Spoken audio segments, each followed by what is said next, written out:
السلام عليكم ورحمة الله وبركاته. كل عام وأنتم بخير. اللهم بارك لنا في شعبان وبلغنا رمضان، اللهم آمين.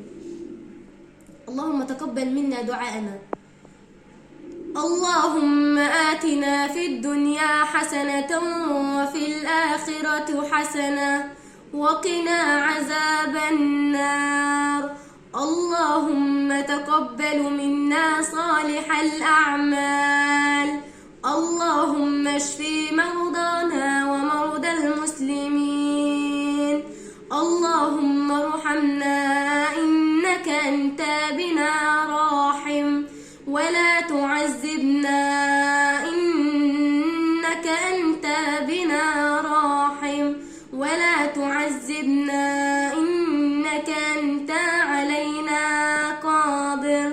اللهم إنك عفو كريم تحب العفو فاعف عنا. اللهم تقبل منا صيامنا، وتقبل منا صلاتنا وتسبيحنا وسجودنا وركوعنا وقيامنا وزكاتنا وخشوعنا.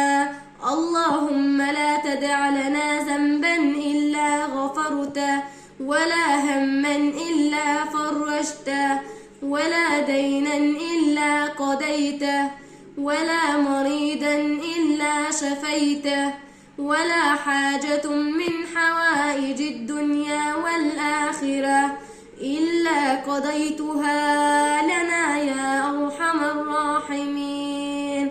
اللهم آمين.